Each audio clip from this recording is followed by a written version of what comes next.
बेनीपट्टी का विधायक कैसा हो?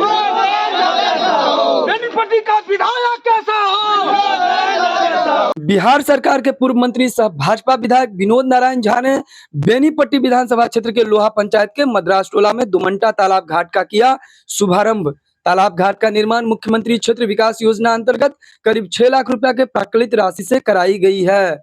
तालाब घाट के निर्माण हो जाने से स्थानीय लोगों को स्नान करने, छठ पूजा करने एवं अन्य कार्य करने में सहूलियतें होंगी। शुभारंभ से पूर्व ग्रामीणों ने पूर्व मंत्री सह बेनीपट्टी विधायक विनोद नारायण झा का स्वागत मिथिला के रीति रिवाज के अनुसार पाक दुपट्टा से किया। इस दौरान विधायक विनोद नारायण झा ने विकसित भारत का अमृतकाल, सेवा, सुशासन, गरीब कल्याण के 11 साल बेमिसाल बताते हुए गिनाई उपलब्धियां। कहा, प्रधानमंत्री नरेंद्र मोदी की रणनीतिक दूरदर्शिता और कूटनीतिज्ञ प्रयासों से भारत वैश्विक मंच पर सशक्त राष्ट्र के रूप में उभरा है। डिफेंस क्षेत्र में भी आत्मनिर्भर बनता जा रहा है। पलायन के मुद्दे पर, नौकरी को लेकर, धरना प्रदर्शन को लेकर कांग्रेस पर तंज कसते हुए उन्होंने कहा, जो लोग आज धरना प्रदर्शन कर रहे हैं, इन्हीं के शासनकाल में चीनी मिल बंद हुआ था। उन्हें धरना देने का कोई अधिकार नहीं है। कार्यक्रम स्थल पर अध्यक्षता कर रहे कलवाही पश्चिमी मंडल अध्यक्ष शशि कुमार साहू, संचालक कलवाही पूर्व मंडल अध्यक्ष मुकेश सिंह, श्री नारायण झा, राजाराम झा, सुधीर झा, चंद्रमोहन ठाकुर,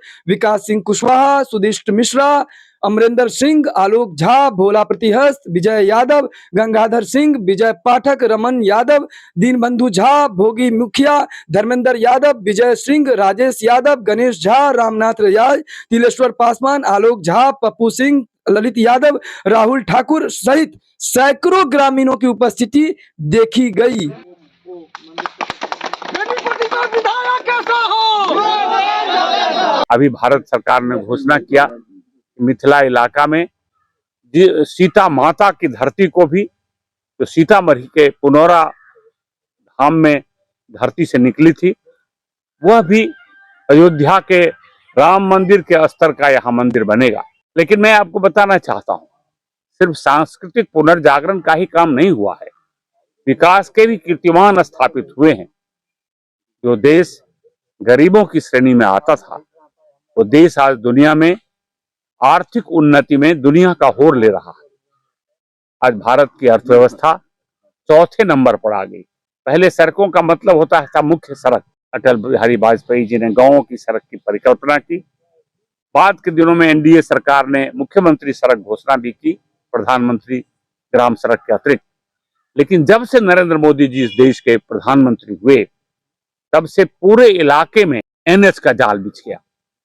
इस गांव के बगल से भी एक अलाइनमेंट गुजरने वाला है, वो है सिलीगुड़ी गोरखपुर अलाइनमेंट। ये 6 लेन की सड़क होगी और ये ग्रीन फील्ड है, जो अंतर्राष्ट्रीय स्तर पर इसको संपर्कता प्रदान करेगी। सिलीगुड़ी में कलकत्ता से जो साउथ ईस्ट एशिया के लिए सड़कें निकलेगी, उसको ये संपर्कता देगी। तो ये इलाका अंतर्राष्ट्रीय मानचित्र पर आएगा। अब उच्चैठ से उग्रतारा, जो पहले उच्चैठ से उग्रतारा था, उमगांव से कलवाही को जोड़ दिया। तो ये कलवाही से उमगांव, उमगांव से उच्चैठ, उच्चैठ से फिर उग्रतारा होते हुए सहरसा में NH 104 को मिलान करेगा। Amas Jaynagar south north corridor है बिहार का, वो भी हमारे क्षेत्र से गुजरता है। कलवाही होते हुए वो जयनगर जाती है। तो किसी भी इलाके में 3-3, 4-4 NH का होना अपने आप में असाधारण घटना है। पलायन के मुद्दा को लेकर के लगातार विपक्ष हमलावर हो रही है और अभी भी धरना प्रदर्शन में मधुबनी समाहरणालय के सामने बैठी हुई है। क्या कहना चाहेंगे? क्या ये जो 11 साल सुशासन के रहे हैं, उसमें किस प्रकार से पलायन को रोकने के लिए व्यवस्था की गई थी और आगामी क्या योजना है पलायन को रोकने के लिए? क्योंकि वो लोग नारेबाजी कर रहे हैं कि सुशासन अगर सरकार है और ये अगर पलायन नहीं रोक पाने में सफल है तो गद्दी छोड़े, नहीं तो शासन चलाए। देखिए, जो लोग पलायन के खिलाफ धरना देते हैं, उनके ही शासनकाल में यहाँ की चीनी मिलें बंद हुई, सूता मिलें बंद हुई। उन्हें धरना देने का कोई अधिकार नहीं है। लेकिन अब दुनिया बदल गया है। पलायन कोई खराब बात नहीं है। एनडीए सरकार में अब तो बिहार में लोग काम करने आए हैं।